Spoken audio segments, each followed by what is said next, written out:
Yo, what's up guys? Welcome to another Shamshir Sound video. My name is Ali Nadem, and in today's video we're going to be talking about big room kicks, talking about pitching them up, pitching them down, creating movement and playing different notes, but in particular how to avoid the kick and initial punch transient from getting, mangled and ruined, because if you take a kick and you pitch it up heavily or pitch it down heavily, it manipulates the sonic quality of the entire sample, right? So when we listen to a kick, something like this is a big room kick from my sample pack. You guys can download that for free in the video description. I'm going to show you guys how you can play different notes. In this case, this is E, but we'll play a few different notes.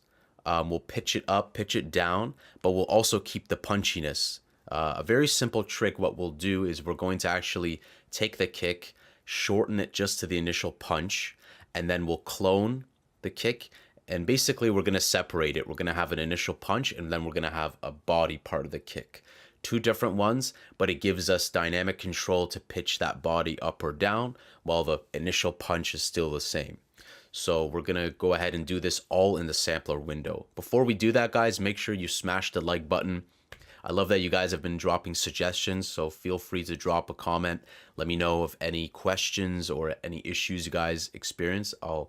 I'd love to do cover topics over them, and I've been taking a lot of screenshots of your guys' suggestions, so thank you so much for the feedback.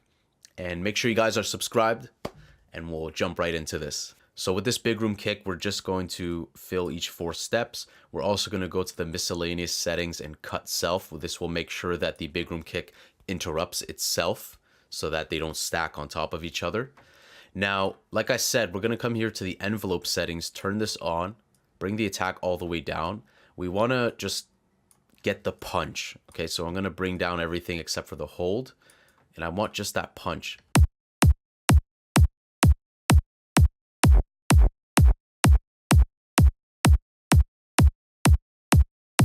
That's okay for now. We can tweak this. And so the idea is already halfway there. We have a little punch here. Might be able to go a bit further.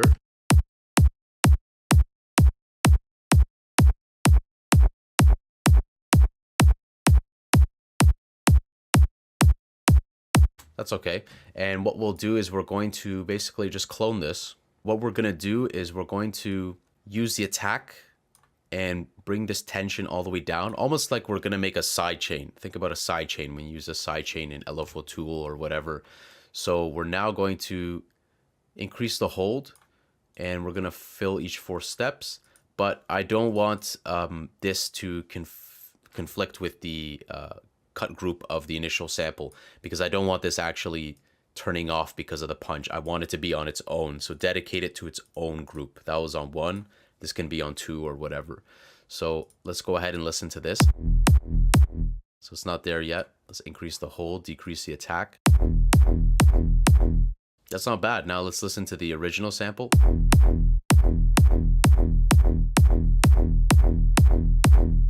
Not too bad. It sounds pretty similar. It's pretty good.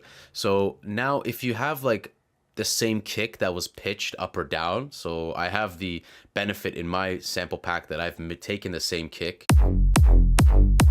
and I've done that for you guys. I have the punch and the body is going down or up. But say you didn't have that, right? Let's say you didn't have the benefit of that and you just had one nice kick and you only had it in one key, but you wanted to play like E, and then let's say you want to go to F sharp, and then you want to come down to maybe like D or C sharp. So what we'll do is we'll just call this like body E, and we'll clone this. We'll make one called, like I said, maybe we'll go to F sharp.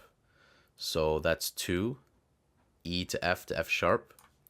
And then we'll make another one and we'll go downwards. So D sharp, D, maybe we'll do like C sharp. So minus 300. All right, so now we have a C sharp kick, an F sharp kick, well, not really kick, but the body, and the initial punch. So let's just call this punch. And let's also separate these so it's a bit less confusing. So now we have the punch and the body, but now we need to also make sure we put the correct notes. We're going to stay on this C5, but make sure you guys are aligned to the grid. You don't want that kind of being all over the place. So we got the C sharp, and just for keeping it simple, why not just play 4 bars? All right, so this isn't going to sound too great, but you're going to get the idea.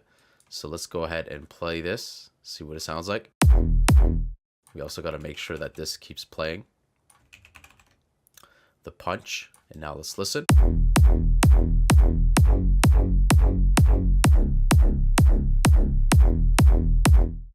Let's go up, dun, dun, dun, dun, whatever note that is. I kind of want to go up to a higher note. We'll do G sharp.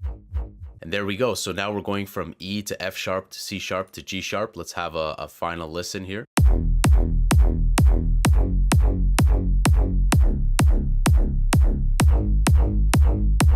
The nice thing about this is that we did this all with one sample. We kept the punch of the sample and allowing us to move up and down and make our bass line a bit more interesting. So I hope you guys learned something there. The power of the sampler window, the envelope settings is really dope. You can do some really cool things.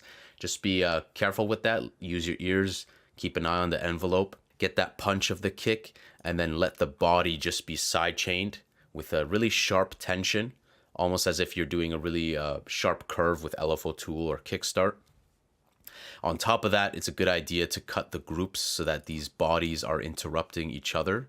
Oh, it looks like we have a problem there.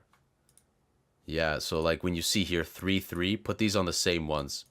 I want these on the same ones so that these bodies don't stack on top of one another.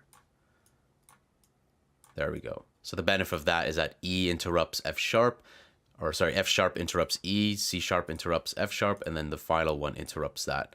And they all kind of work together. And then punch is doing itself just on number 1. You want to keep in mind when you're playing those different notes, one of them might be a bit too loud.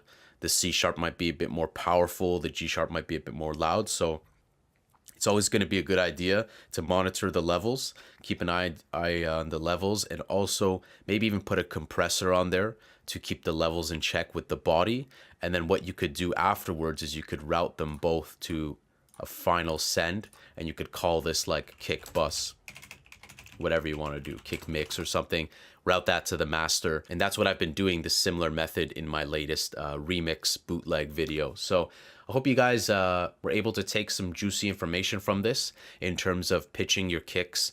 Of course, you can always take a kick, and if like a kick inspires you like this, and you're like, hey, you know what? I want to just play one note over and over. It's totally fine with like manipulating it and seeing where you go. But when you start playing different notes, like how we did in this example, it's a good idea to keep the punch, because if you didn't keep the punch and you moved it down those same semitones, oh, the kick, it would sound as if you're playing different kicks, and it would lose that glueness and the congruency in the track.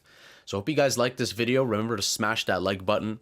Drop a comment. Let me know what you guys want to see in the future. Thank you so much. We just reached 300 subscribers. So thank you, thank you, thank you.